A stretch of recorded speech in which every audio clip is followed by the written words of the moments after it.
Okay, so last week we went through the Gemara and Masechet Megillah, and we introduced ourselves to the 7 Neviot. What is it? It's in Russian? I actually found Rav Hirsch yesterday in the original German. I'm like, okay, that's very helpful.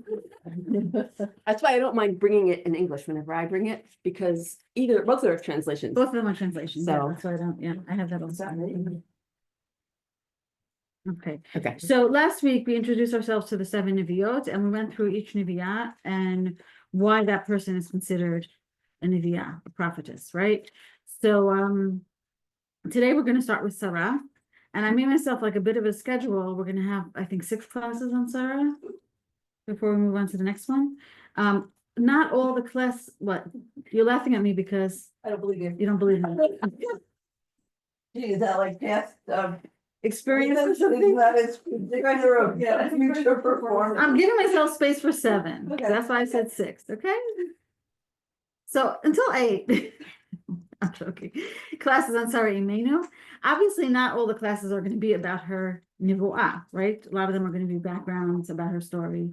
But once we're learning about Sarah Imenu, we're learning about Sarah Imenu. So we've discussed before the famous statement by Rabbi Tzedek HaKohen of Lublin, right? That if you want to know what a word means in the Tanakh, what do? You see the first time it appears, right? And Kal V'chomer, if you want to know who a person was in the Tanakh, right? You look at the first time that they appear in the Tanakh. Okay, so that's what we're going to do. So open up to Perek Yud Aleph, 11:27.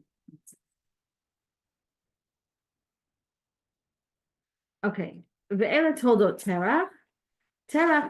So this is, until now we had a whole list of people from Shem, who was one of the sons of Noah, right? The 10 generations until Terach, right? So now we're talking about Terach, who was Avraham Avinu's father. Okay, I just don't know how much background people have, so tell me if I'm going too slow, too fast. Assume not much. Okay. Ve'ela Toldot Terach. You actually have background. You do. From you. Thank you. Right, Okay. Ve'ela Toldot Terach. Terach holid et Avram, et Nahor, et Haran. So Terach had 3 sons. Their names were Avram, Nahor, and Haran. Okay, just like who else had 3 sons? Noah, right? The beginning, right? The last of the previous 10 generations, right? Noah also had 3 sons. Terach has 3 sons. Veharan holid et Lot, and he has a grandson whose name is Lot. Vayamat Haran named Terach Aviv, and Haran died in his father's lifetime. Who was here with me Sunday? You were, right? That was Sunday's year. Okay. The right in the house of his in the place where he was born in Orkastin. Vayikach Avram v'Nachor lehem nashim. Avram and Nahor took wives. Shem eshet Avram Sarai. V'Shem eshet Nahor Milka bat Haran avi Milka v'avi Yiska. So Avram and Nahor took wives. Avram's wife is named Sarai. Nahor's wife is named Milka, and they were both daughters of Haran. So Haran actually has 3 children, right? He has Lot, he has Milka, and he has. The trick question. Sarah. Okay. And maybe also Yiska, right? The Pshat, right? We don't know who Yiska is, right? We discussed last week that Yiska is Sarah. But here it just says that he's the father of Milka and the father of Yiska, right? Vatahi Sarai Akara en Lavlad. So she was barren, she had no children. Okay, so we're just gonna, this is Sarai's introduction, right? First of all, she is the first woman to appear within this whole list of all these generations, right? She is the first one to appear, the first female character, right? And she appears first as Sarai, right? And then it says that she's Yiska. Do you have any questions about these psukim? Let's try to think a little bit. See, what would you want to know about what's written in these psukim? What questions do you have, if any? Sarah? Why did you change your name? Why does she have 2 names? Okay, so we discussed that a little bit last week. Okay. I'll begin at the end with the Eilat Valad and that she's around. Right, we're saying the same thing twice, right? We're saying both that she's Akara, that she's barren, and that she has no children. Well, if she's barren, that means that she has no children. And why is that the first thing we need to know about her? Right? here we are, we're meeting her for the first time. And the first thing that we need to know is, oh, she can't have any children, right? And there's also the repetition. Yafeh. Okay, so we have here, what is the significance of the name Yiska? What is the significance of the name Sarai, maybe? Right, you guys didn't ask that, but that's the name that we have, right? And then why do we need to know that she's both Akara and Lavlad, which is repetition? We're in Parakut Aleph in the end of Hashat Noach. And why do we need to know this about her when we first meet her? Hi, come on in, no problem. We just started. Ish.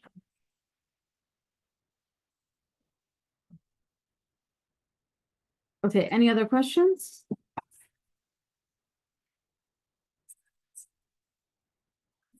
I don't know how long it's been sitting there. I would take I'm taking the attack if you.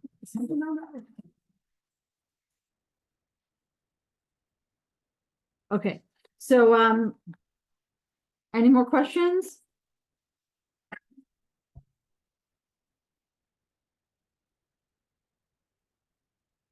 Okay, so you don't have any more questions. So we'll see if things come up for today.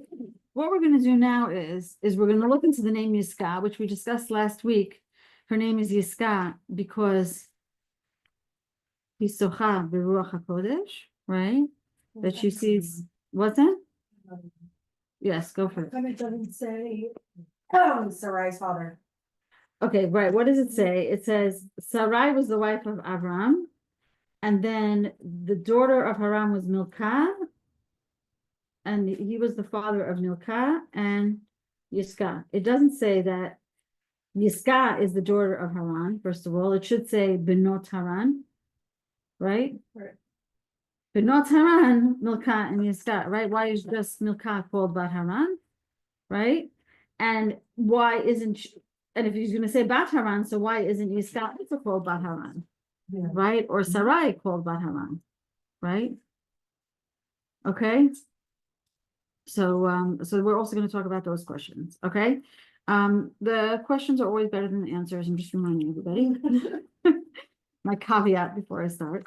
Okay, so I'm going to remind you what we learned last week in the first source in Rashi, right? There are 3 reasons why Sarah Imenu was called Yiska, okay? Zosara, I'm reading Rashi in the first source. Al Shem shesocha beruach hakodesh. We said she's anointed in ruach hakodesh, although I did see in the translation in both Al HaTorah and in Safaria, it said she sees in ruach hakodesh.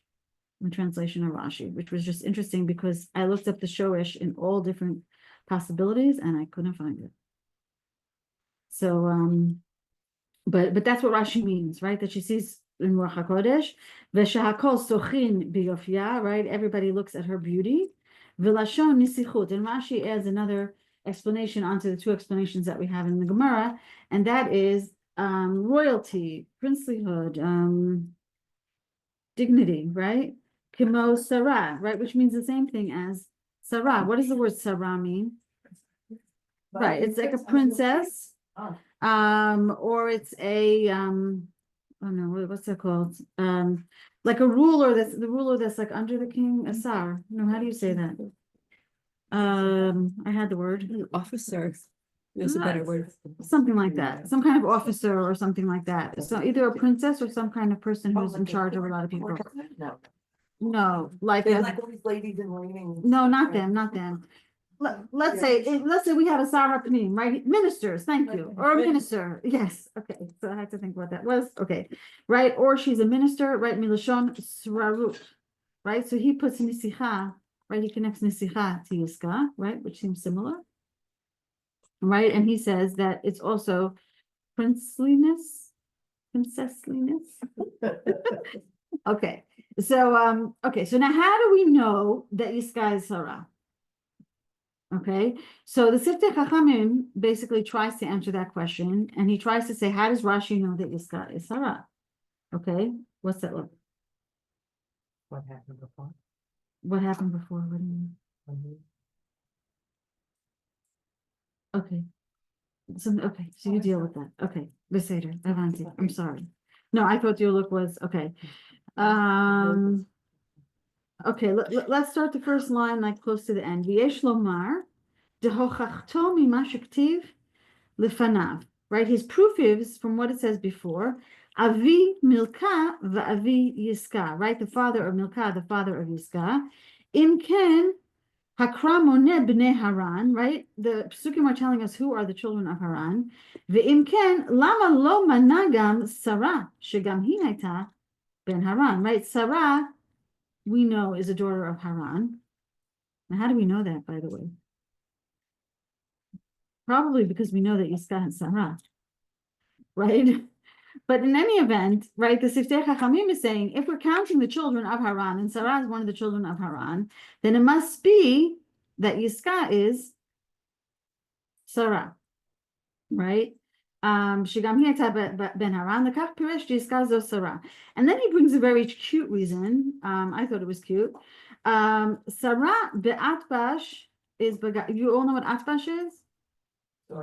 Okay, so atbash is, if you take the Hebrew alphabet, the first letter equals the last letter. The second letter equals the second to last. What? Isn't it a literary technique to writing? To get to the middle, the ends, and then come to the middle? Yes, it is. That is true. But this is a code. Okay? That's just that's true. You're right. And then in the center is the main point of the parak, right? When it's in the order of the alphabet. But and you have the aleph corresponding to the taf, the bet corresponding to the shin, etc., etc. No trouble. With the alphabet regular, right? So if you take the name Sarah and you atbash it, right? So the shin is the bet, and the resh is gimel, and the hey is Sadi, okay? And then you take the gematria of those three letters.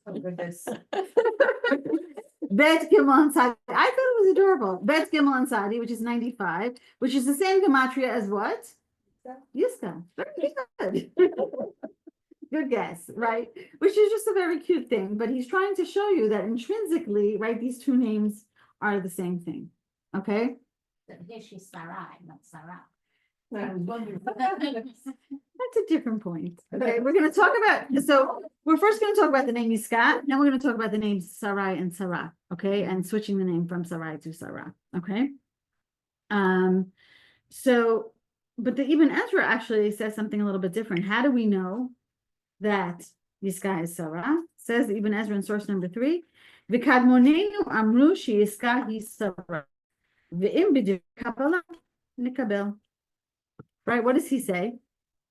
If Chazal say so, then Chazal say so, then we have to accept it, right? This is some kind of Masorah that's passed on through the generations, i.e. there is no proof in the Psukim, according to the Ibn Ezra, that Yiska is Sarah. And, right, you could say Yiska is someone else. Avram married Sarai, and Yiska is a daughter of Haran, and we never hear of her ever again. That's the only place you mentioned? Correct. Oh. Okay, so now the Netziv actually asks a different question that you didn't answer, but I asked, but I didn't expect you to ask it. This one, and he says, if we look at the Toldot in Pasuk Chaf Zayin 27, right? Terach had 3 children, Avram, Nahor, and Haran. Now, if they're in this order, chances are that this is their birth order. Although there is a machloket about their birth order, but the pshat is that who's the oldest? Avram. Who's the second? Nahor. Okay, what about the daughters of Haran? If you look at Pasuk Tet 29, right? Bat Haran, Avi Milka, Avi Yiska. He's the father of Milka and the father of Yiska. So who's older? Milka, right? And then Yiska. By the way, Milka is actually a lot like the name Yiska, right? Because we said Yiska is a princess and a Malka is a what? A queen, right? So they're the same type of name, right? They're like princess Royal, right? royal. The same royal names. So says the Netziv, wait a minute, the oldest should marry the oldest. This is a familiar question, right? From Yaakov and Esau, right? The oldest should marry the oldest, and the youngest should marry the youngest. Why does Avram marry Sarai and Nahor marry Milka? Did you understand the question? And if so, then why do we all say that Leah was so sure she was marrying Esau? Right. Well, what's interesting is that the question is asked again and again and again, but all the times in the stories in the Tanakh, all the stories are exceptions. But the general rule is that the older marry the older and the younger marry the younger. And that's why we keep asking that question, even though every story here is actually hafuch, right? And the younger one always gets the bechorah, not the older one, etc. Right? But that's not how it's supposed to be, right? There's something special about Am Yisrael, okay? But that's implying that they're always marrying brothers. Well, if the brothers are marrying the sisters, then the older should marry the older and the younger should marry the younger. Okay? Rabbi Foreman has a big discussion about that, and he considers it yibum He considers it Yibum for Haran. for Abraham to marry Sarah. Yeah, so let's read what the Netziv says about that, okay? He sort of mentions that, okay? V'avi Yiskan, source number 4. Acharei shelo nizkar odot Yiska shum inyan, since it didn't tell us anything else about Yiska, mevoar Yiska hi Sarah, then we come to the conclusion that Yiska is Sarah. V'nizkara b'shem hazeh kan, and she's called this name here. Levaer madua lo lekacho Avram v'Nachor ha'achayot kederech gedilatan, in order to explain to us why the brothers did not take the sisters in their birth order. Milka habchira la'Avraham ha'bechor v'Sarai leNachor. Okay, Ella. Mishum de Sarah hi Yiska shesocha beruach hakodesh shehi ru'uya ach la'Avram. What do we know about Sarah? Sarah has ruach hakodesh. So who is the appropriate husband for her? Abraham, right? Because he's the one that's looking for God, right? Al ken nithapchu v'lakach Nachor et Milka, and therefore Nachor took Milka, and because Abraham took Sarai, because it's a good shidduch, right? She is Ruach HaKodesh, so she's appropriate for Avram Avinu. Umishum hachi loktiv benot Haran, and therefore it doesn't say the daughters of Haran, right? Mina, that was your question, sort of, right? Mishum, and now we're going to get to the Yibum piece. She'Avram lo nasa et Sarah b'shvil shehi bat Haran hamet. It says in Netziv, Avram didn't marry Sarah because she was the daughter of Haran, meaning his brother died, and therefore he's marrying the daughter in order to continue his legacy. Yeah. Which, by the way, it's not exact Yibum because Haran does have a son named Lot, right? But they're still trying to continue the family. Who's trying to continue the family? So when Nachor married Milka, he married Milka. Why? Because she's the daughter of his brother who died. And he wants to continue the legacy of his brother who died. Says the Netziv, and that doesn't mean that everybody agrees across the board, that Avram Avinu married Sarah not because it's his brother's daughter and his brother died, but because Sarah has Ruach HaKodesh, and Sarah is the most, right, is the best wife for him. Right, he's interested in Sarah as How would Sarah. you know that already? Because we said that, and that is, what's his question? Why is the name Yiska mentioned here, right? We have 2+ parshiot about Avram and Sarah, right? Depends whether you want to count Chaye Sarah or not, right? We have 2+ parshiot about Avram and Sarah. Anywhere within these 2 parshiot, we could have called Sarah Yiska. No, that's not my question. Yeah, no. What's it? Okay. Anywhere in these parshiot, we could have called Sarah Yiska. We call her Yiska here when Avram Avinu marries her because Yiska means Socha Beruach HaKodesh, that she sees in Ruach HaKodesh. And therefore, we know that Avram Avinu married her because of that aspect that she has, which is the Ruach HaKodesh aspect. Because the word Yiska means that she sees in Ruach HaKodesh. Did I answer your question? I'm just surprised that she had Ruach HaKodesh at that point. Like That's what what was she the even- Netziv is telling us. Like did she had this? So she said, "Gee, I'm supposed to marry this guy." No, so here's the story. When the Gemara tells us that she has Ruach HaKodesh, the only example it brings of her Ruach HaKodesh is the story with Ishmael, when she wants to send Right. away Hagar and Right. Ishmael, and Avram doesn't want to, and Hashem says to Avram, Kol asher tomar elecha Sarah, that's what you should do. That is her Ruach HaKodesh. Does she have other instances of Ruach HaKodesh, i.e. Nevuah? For now, we're going to treat them as the same, okay? Maybe. According to this Nitziv, she must have, because otherwise how would we know that she is a person of Ruach HaKodesh? Or she had the characteristics of Somebody who had, you know, she was.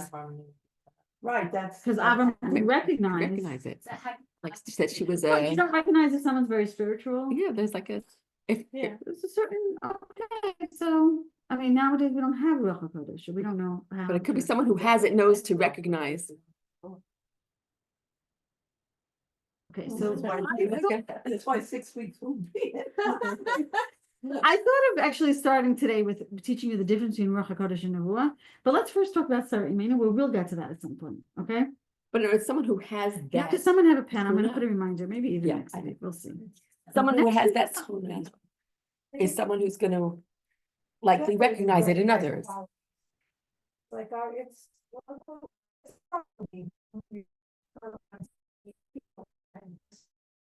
Other qualities you recognize in people, right? Maybe does well cussers and maybe does well. Also, she's not Where's as the unknown, total? like she's his niece. Correct. Like, it's not like. A blind date. Yeah. But had was, Avram at this point recognized Hashem? That, Yes, we would say yes. but was he the only one, or had he like given this idea to her that she would also recognize? Good Hashem? question. Good question. I don't have an exact answer for that, but let's look at the next source for a second, okay? The Marim, Avi Milka v'Avi Yiska, he Sarai, Shebiyalduta Nikret Yiska. When she was growing up, she was called Yiska, ukmo shekatfu Chazal, Nisa'a Avraham, when Avraham married her, Kira'a Sarai al Shem Sfara. V'chen Milka me'inyan Machut, Kra'uha lekavod. Who gave her the name Sarai? According to this, Abraham gave her the name Sarai. Right. And that strengthens my question, I think, because why was she being called Yiskar? Because she never wrote Kodesh when she was born, when at that time. Okay, so people we didn't know don't about know Hashem. how much Yeah. Avram Avinu's family followed him or didn't follow him. Okay, for example, the next pasuk, which we didn't read, pasuk 1 and Aleph 31, says, "Vayikach terach et Avram beno ve'et Lot ben beno ve'et Sarai kalato," right? And they went to Eretz Canaan. And there's a big machloket whether, and it says that Terach took Avram and Sarah to Canaan. He stopped in Haran. He stayed there, and then the next pasuk is Lech Lecha. How long was that there? What happened? Okay, so that's why you have to Okay, come to my going up Sunday 8 years shiur. now. That was on my Sunday shiur, so we'll send you a recording, okay? How old do we think Abraham and Sarah were at this point? When they got married? Yeah. We don't know exactly. There's a lot of discussion. We think that Sarah was about 15, but I'm trying to remember where we got that from. You have to like work backwards in the years. Okay, but young. Okay? But they were young, Yeah, yeah. so wouldn't the fathers have been the ones who arranged this shidduch, not Abraham? Okay, except for that Avram's like, wait a minute, we're marrying the sisters? I want Well, that Avram's one. 10 years older. Because that one, right, So he's 25, she's 15, he's 25. right. He's always 10 years older than her. That's something that we know for sure. Okay. Okay, whether they're 40, whether they're 20, whether she's Sure, 8. because sometimes they do changes. Right, so you never know. There's a lot of these He's things going on. 25, he's old enough to be like, no, I want that. Right. Right, okay, especially in those days. I mean, Right. especially since one of the Midrashim says that Haran had children when he was 8 years old. So Who had them? Haran. Can't deal with that kind of.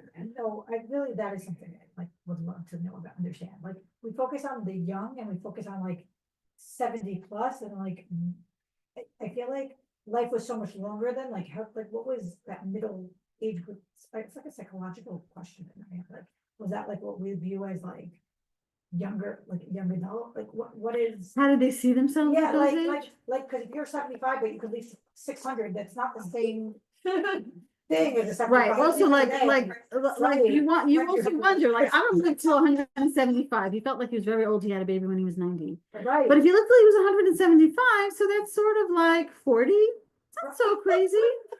If you look, yeah, right, if you look at it that way, but he doesn't know he's gonna live till 175, so. Their life, like, But the people life, before him like, lived I don't know. All we know about their life in the middle is what? Et hanefesh asher asu b'charan, right? That's- Avram that's what I'm migayer et talking about. ha'anashi, and Sarah migayer et ha'anashi, Come on now, there's- which means that Avram, oh God, this is my English, migayer, right? He was He converted Oh, the okay, men that's and fine. Sarah converted the ladies, meaning they taught everybody Right. already in Haran about, so if Avram Avinu has this whole, Be a good movie. Really, I'm So so many interested stories in coming this, up. yeah. if Avram Avinu has this whole story behind him finding Hashem, he might have had some influence over his family in general. If Terach is taking them to Canaan, is he following Avram Avinu's Lech Lecha? Does he himself want to go to Eretz When Canaan? did he break up all the idols?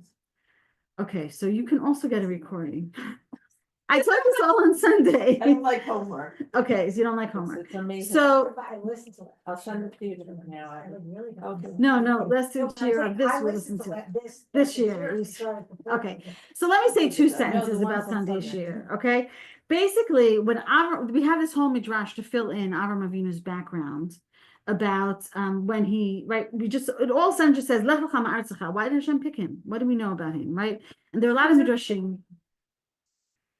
Why is that not written?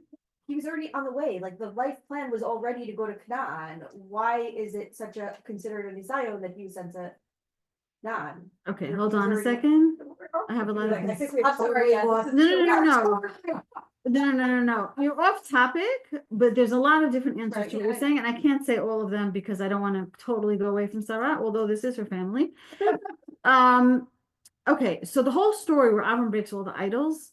So Terach takes Avram to Nimrod, right? And Avram and Nimrod have this whole philosophical discussion, and finally Nimrod gives up and he puts Avram into the Kishan HaEsh, into the fire. Okay, and Avram Avinu comes out alive. Okay, now Avram Avinu has a little brother. His name is Haran. Apparently, Haran also came with them, and Haran said to himself, I'm gonna hedge my bet, hedge my bets. well, I'm going to hedge my bets. Exactly. If Avram Avinu dies, I'm going to be on Nimrod's side, right? And if Avram Avinu lives, then I'm going to be on Avram's side. And they actually ask him after Avram Avinu comes out alive from the Kishan HaEsh, they ask Haran, whose side are you on? And since Avram Avinu came out alive, he said, I'm on Avram Avinu's side. He was put in the Kishan HaEsh, but he did not have enough zchuyot to survive the Kishan HaEsh, and therefore he was killed. And that's when he died as a child, a child or a young man, I would say, an unnatural death, right? And he left behind these three children, Lot, Milcah, and Yiscah, who is Sarai. Now, Terach could have been running away from Nimrod because his kids gave Nimrod a hard time, and then he ran to Haran, and then that's all fine and good, right? But he could have been running towards Eretz Yisrael. It could be that the whole experience with Abraham and Haran made him believe more in HaKadosh Baruch Hu, and he realized what a good place Eretz Yisrael was, and he was going on his own. And then there are all different kind of reasons why he stopped in Haran, and he didn't make it further. And then Hashem tells Avram, Lech lecha, and Avram is the one that gets the split of going to Eretz Yisrael, and Terach stays like another 60 years in Haran. There's also the possibility that it's out of order, that Avram is told Lech lecha, and therefore Terach is going with Avram Avinu to Eretz Yisrael. So why is it saying that Terach took Avram and not Avram took Terach? Kavod for Terach because he's the father. Okay, and what's that? You're giving over the share. I'm not giving the whole thing. Okay, that's in, and if you want, I can send you the source sheet. You can read the sources. That's easy. But okay, you'll even listen to the shit. Okay, amazing. So I totally forgot where I am. Number 5.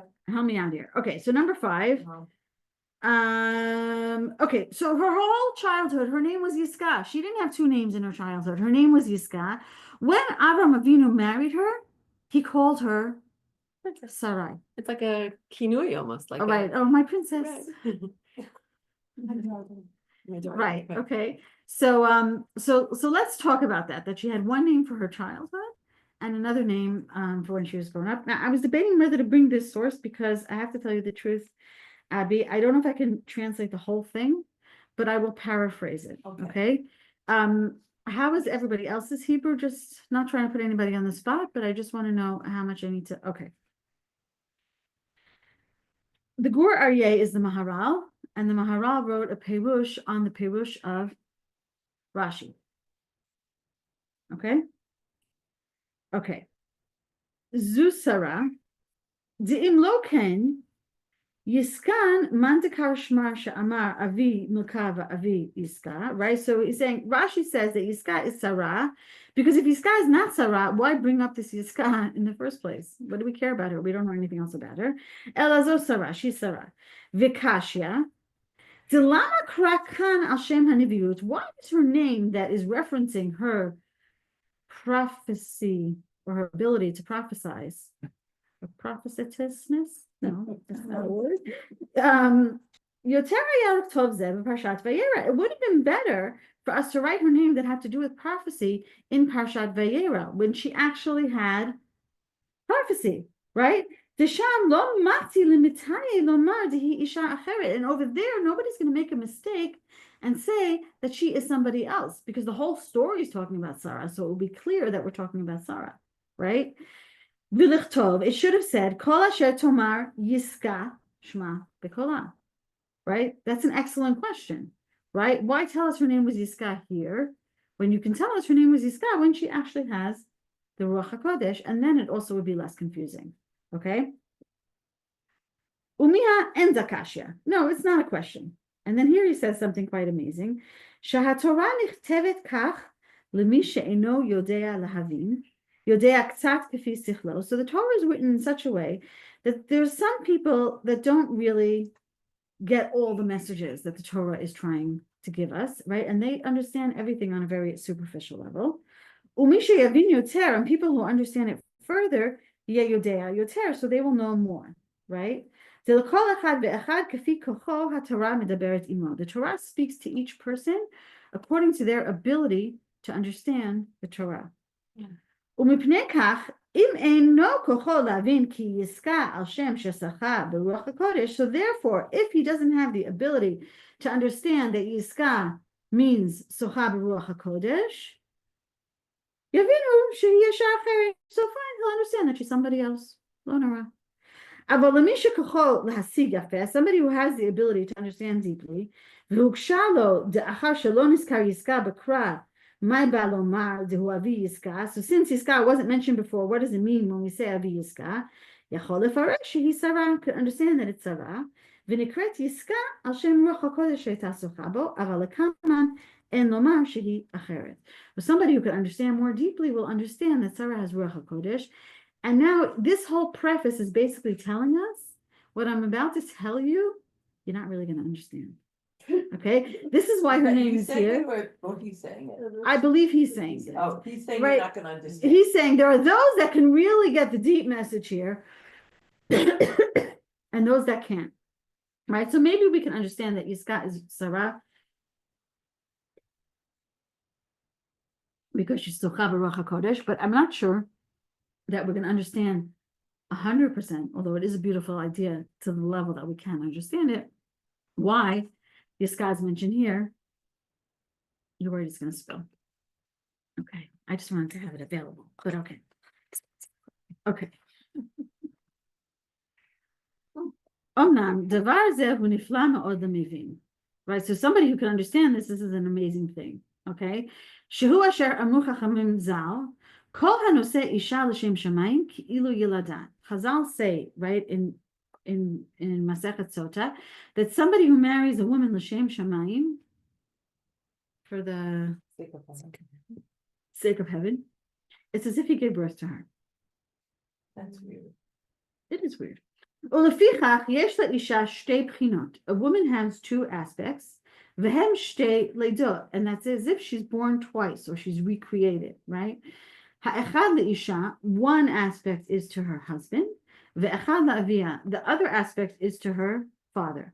וכל אחד ואחד כאילו ילדה, and it's as if each one gave birth to her. Right, on the most simplest level, we could say the father gave birth to her, right, as the person that she is, and the husband gives birth to her, i.e. recreates her within the framework of a family and makes her able to be a mother, possibly. Okay, that's just one shot that I heard on it, okay?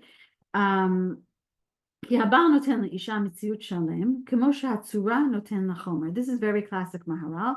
The Maharal says that the woman is compared to Chomer, which is the substance of something, and the man is compared to Tzura, which is the form of something.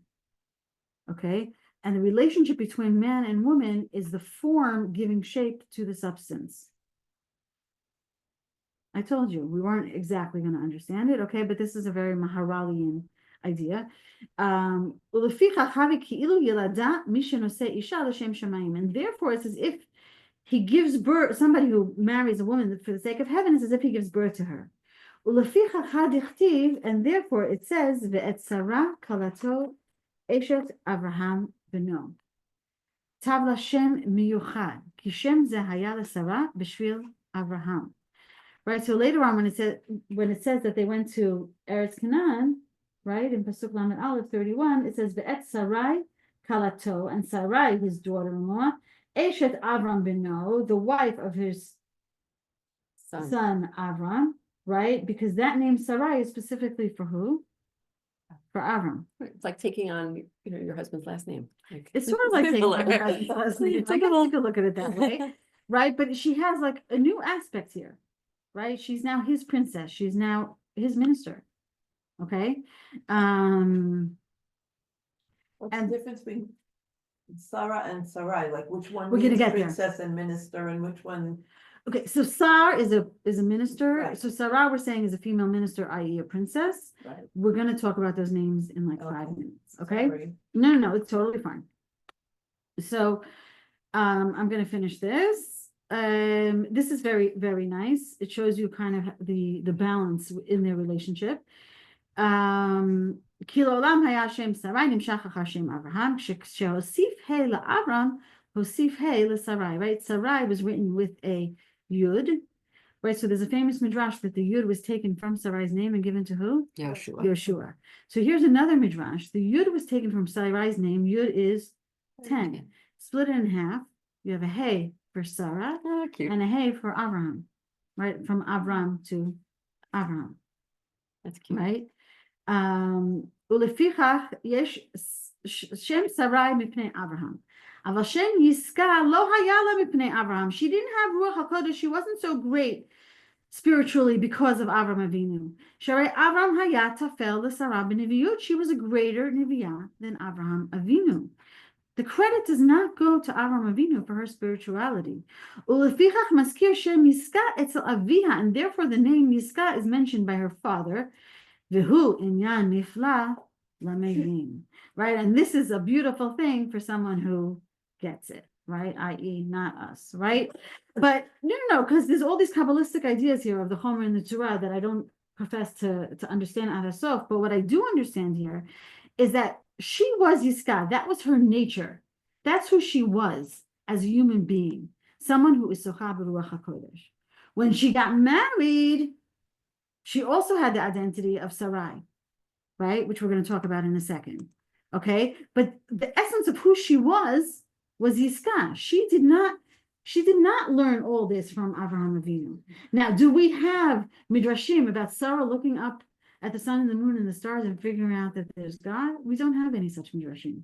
Okay. But what we do know is that Avraham Avinu is not to be credited with her spirituality, that she came to it by her own right. And how do we know that? Because her nevuah is greater than his. So how could she have gotten to that level from him? Unless he maybe started her off, but that level is totally to her credit. Okay, question? Why aren't any of the other imahot's names changed? I mean, this seems to then be the only one. Okay, so first of all, there's a big machloket. We spoke about it a little bit last week, that all the imahot had Ruach HaKodesh or nevuah, and yet only Sarah Imenu is mentioned as a neviah. Right. And I asked you guys to think about why that is. I don't know if you remember. And what's similar about all the nivuot of the seven nivuot. And one of the things is that the imahot, they all had nivuah for their specific situation at their time. They didn't have a nivuah that affected the future of Am Yisrael, but sending Ishmael away from Yitzchak, that was a nivuah that affected the future of Am Yisrael, right? So maybe that's why Sarah's nivuah is more special. But you're right, they don't have two names. And because Rivka then switches so that Yaakov goes in instead of Esau. Yeah. That's what I was true, thinking about. 100%. 100%. But she got that nevuah. Not as a, Right, as but a Navi, she went to a Navi Right, and so heard she it. went to a Navi to get that She was Nevuah, so- right, so that, there's She also was that. fulfilling a Nevuah that someone else got, so doesn't necessarily make her a Navi, I guess. Right. Not to take away from her. No, I don't no, mean that's to- fine, that's fine. Although Rashi does say she was a Neviah, maybe that wasn't the Oh, specific okay. Navi, but Okay. Rashi does say that she was a Neviah. Okay, questions on Yiscah before we go to Sarai Sarah. Now I have till 22 or till 10 to. I just want to know how fast it's off. What I was listening. 10 to. Okay, all right, so Sarai Sarah. Okay, first of all, what's the difference between Sarai and Sarah? Sarai means my Sar, minister princess. I don't know a better word for it. And Sarah means general, right? That she's a Sar over everybody, right? So the Malbim talks about how her name is Sarai, my Sar, Husar, Avram Avinu's, right? Which is what we just said, right? Source number 7, Sarai Ishtecha Adhena Nikret Sarai, Ki Ikar Shma Haya Yiska, V'Avraham Kira'a Sarai, V'tzoneh Lomar Sarati Shali. Ata shene'aseta av hamon goyim, כי היא שרה שמה, כן היא שרה שמה, על שם השרה הכוללת לא המיוחדת לך. Right, so she's not just a sar מיוחדת for Avram Avinu, but just like Avram Avinu is an av hamon goyim, she also, interestingly enough, is a sar for hamon goyim, even though her only offspring actually is Yitzchak. But she is still, and she has a hay, and Avram has a hay, and they're right and left hands to converting the whole community over there, right? And they have the same type of work. They have the same kind of influence. They're a team. They work together. Okay. Or the Sarati could be not for Avram Avinu, but if you look at the Medrash, Lefisha Sarai Mashma Leumata Levad. It's for her nation. My Sar, meaning my nation Sar, i.e. Am Yisrael, right? Avalot tikrat shma ela Sarah mashma lechol ha'olam kulo. Okay, so that's for the whole world as opposed to just for Am Yisrael. Okay, now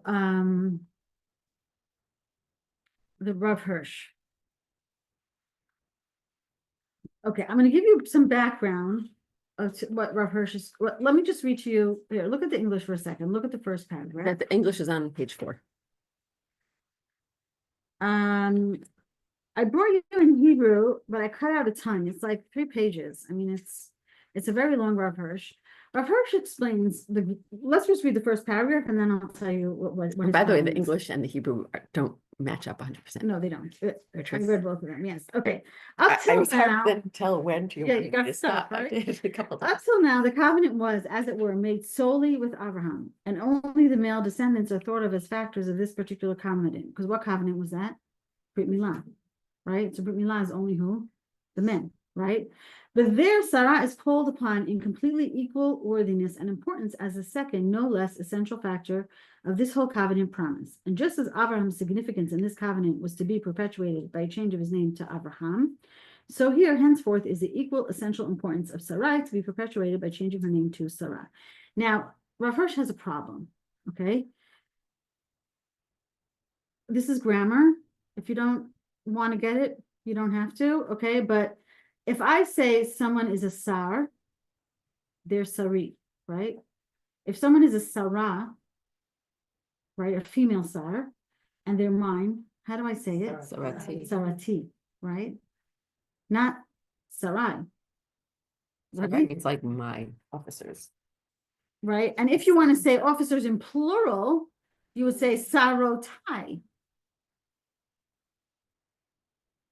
Right? And male officers in plural would be Sarai. Sarai, yes, but that's male. Right. Right? Okay. So he has a big problem with that. Okay. And he goes through a very, very long thing explaining that there are 3 different shorashim. There's sin, resh, hey, sin, resh, resh, and sin, vav, resh. Okay. 3 different shorashim that have to do with the word sar. Okay. 3 different roots. Okay. Now, the first 2 roots all have to do with strength and being a minister and being in charge. And the 3rd root, which is sin vav resh, which would be what Sarai would mean, okay, is like the word misra. And misra is some kind of instrument that figures out the circumference of a circle and they also used it in order to figure out the sharpness of a knife, like a knife for shchita or something like that. Okay, this Mesorah. And the idea of it is that it has to measure things very exactly because it's not straight lines and very carefully. Okay, that's more or less the idea of it. Okay, and now we'll read English because I do want to have enough time to do the last part. Okay. The real sarim, the true nobility in a people, would be those that set the measure, the tone, for all that is becoming noble and moral, who have the most important moral influence in the nation, who do not seek to be midah, just a specific size, the measure, the pattern of the material, but misorah, the finest, delicate measure for the spiritual moral, right? So her type of sarut is not just lording it over, but her type of sarut is making sure to contain the moral nature of what she is sarut over. Okay. I forgot what I was up to. The true sar does not become a sar through birth, wealth, etc., but by the spiritual and moral degree of perfection of himself, by the moral delicacy of feelings and character combined with power. And then there was a thing I wanted to read you here. Right? And it says about Abraham, you shall no longer be called Avram, you shall be called Abraham.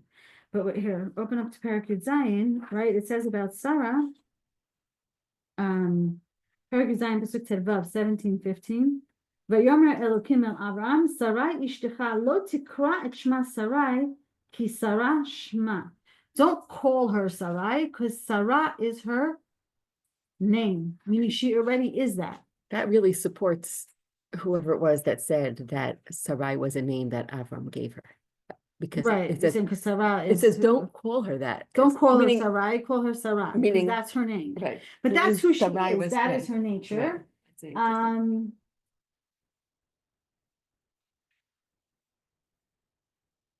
She's no longer to be called Sarai, one who towers above the others, for she is Sarah, one who sets the tone, the standard.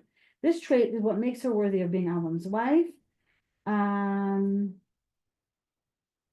She is Sarah, the moderating, tone-setting influence, who bears within her heart the most delicate feeling, the most sensitive measure for all that is right and good, all that is becoming and decent and holy. She applies to her own life this standard of justice and morality of true divine decency. She knows what befits a man of purity at all times and in all circumstances.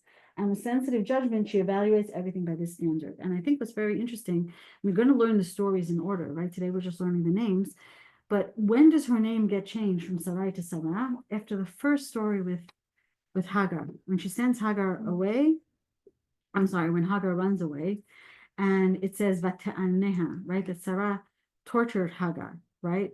But now, when she was Sarai, she might have not known how to be a leader in such a way, right? To find the right balance of leadership. But now that she's Sarah, right? The next time she has a story with Ishmael and Hagar, Kol asher tomar lecha Sarah, that's what you should do. Okay.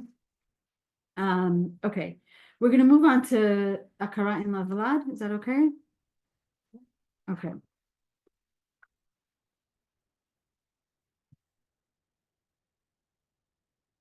Okay, let's first look at the Gemara in Yevamot. Okay, so first of all, we said, why does it say double? What's double? Akara and Ein Lavlad.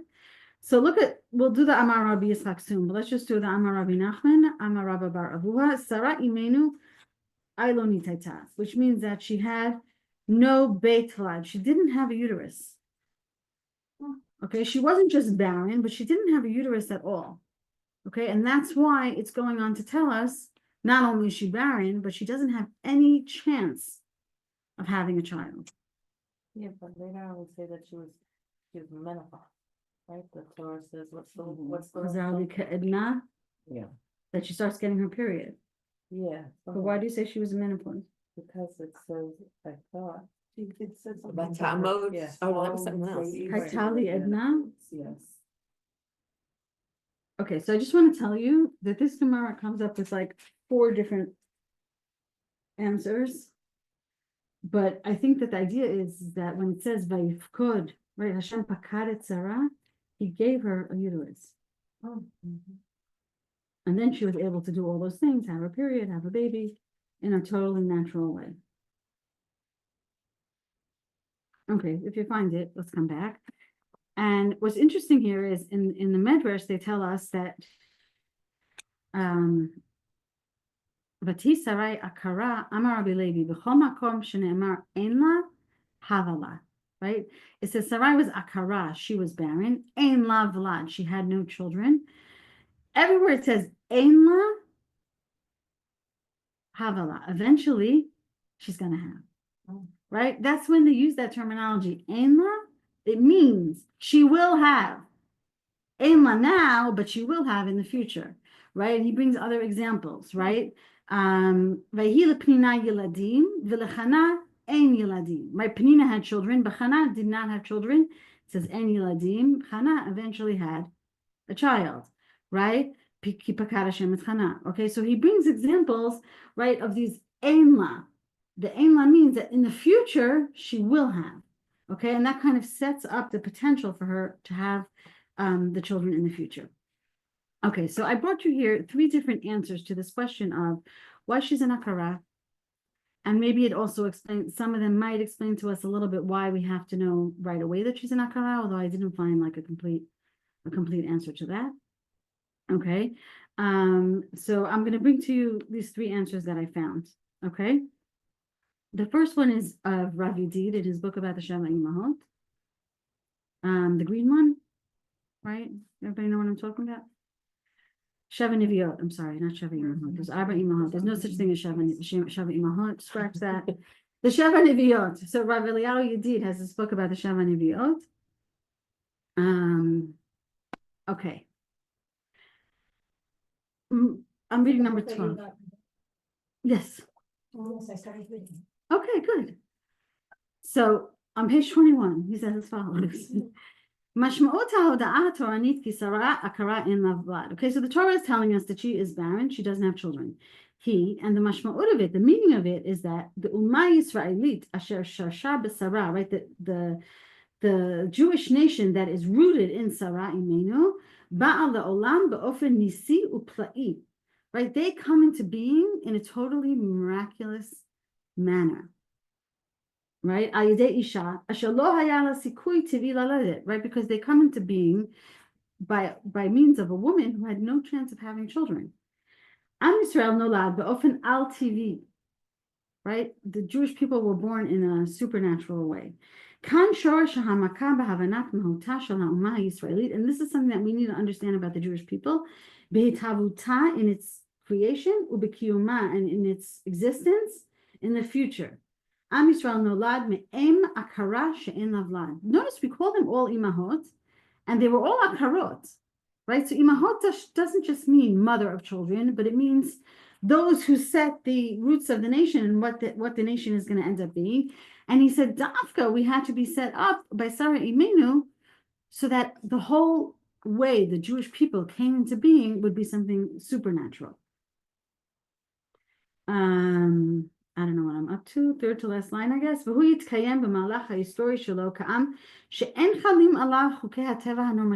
The normal rules of nature are not relevant to Am Yisrael. Sarai en lavlad. Sarai does not have a uterus or a child. And when she does have Yitzchak, it will be like a new creation that has a special purpose in the world. Okay, so that's one possibility, right? Why she needs to be an akara is so that the Jewish nation is born in such a way that is supernatural, so that they have within their nature the ability to have nisim and niflaot happen to them. Okay, that's number 1. Number 2 is the Oznaim. You like it? Number 2 is the Oznaim LaTorah, which Rav Yedid also brings.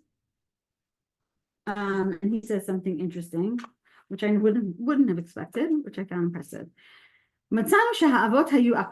Okay, so also there also is a midrash that the avot also couldn't have children. Okay, until they did, obviously, right?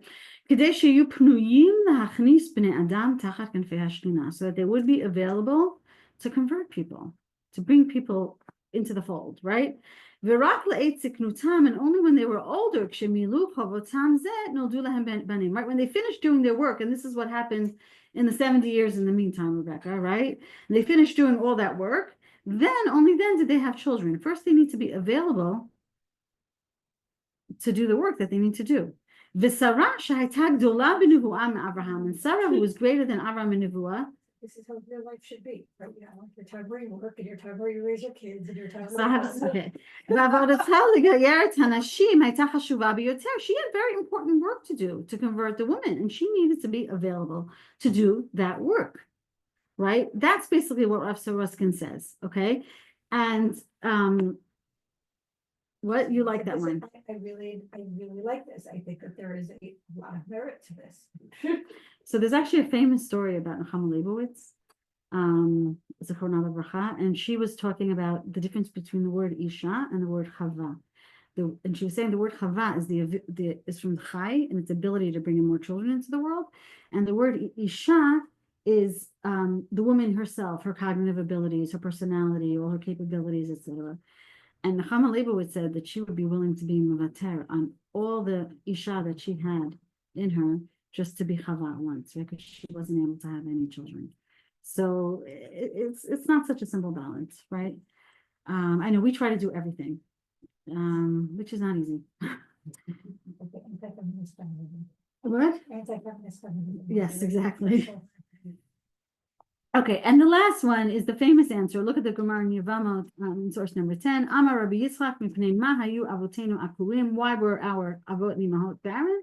Mipnei she'akadosh baruch hu mitavel tefilatan shel tzadikim. Because HaKadosh Baruch Hu desires the tefillas of the tzadikim. So I brought to you here the Kli Yakar. This is a general statement about tefillah. It's not specifically about this, but he does explain what that means, that Hashem wants the tzadikim. He wants the tefillah of the tzaddikim specifically. Okay, so source number 14. כמו שאמרו חז"ל, שהקדוש ברוך הוא מתאבל לתפילתן של צדיקים, לפי שנמשלים אצל השם יתברך כילד שעשועים. Right, so they're like a child to Hashem, אצל אביו. אם הוא מבקש דבר מאביו, אף על פי שאביו יודע מה שהבן צריך, מכל מקום רוצה האב שיוציא הבן מפיו מבוקשו. Right, so even if the father knows exactly what the son wants, he wants the kid to ask it from him. Right? He wants to hear the kid's voice. He wants to have that relationship with him, right? He doesn't just want to pay the bills, right? Right? He delights in the talking of his child, right? It's not just transactional, it's relational. Right? Right? This is from Shir Hashirim. Right? Your voice is beautiful, meaning I want you to talk to me, right? And here in the last part, the fact that there's a pasuk that says, even before you call me, I will answer you.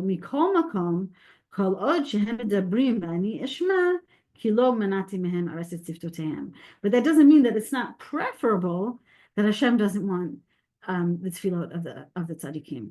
It's not a question of, okay, I'm going to make these people suffer because I want to have their tefillot, but it's a question of, I want to have a give and take relationship with this person, right? So something that comes to other people naturally, and they're just going to have it naturally. With this person, I want us to have a discussion about it. I want him to ask me for it because I know that he's going to recognize that I gave it to him, and then he's going to talk to me again, and then I'm going to talk to him again, right? And I'm going to have this whole relationship with the tzaddikim, and that's why Hashem desires the tefillot of tzaddikim, and that's one of the reasons, right, that the Gemara tells us that the avot and imahot were not able to have children. Okay, questions? I think this is Professor. Yes, go ahead. but בימים חז"ל להיות שרה או נשים. Okay, I hear that. Doesn't that mean like? Chadal means Yes, stop. and she finished having her period. Right. And that would mean she does have her time. So I will look for more information on that Gemara. Finish the whole.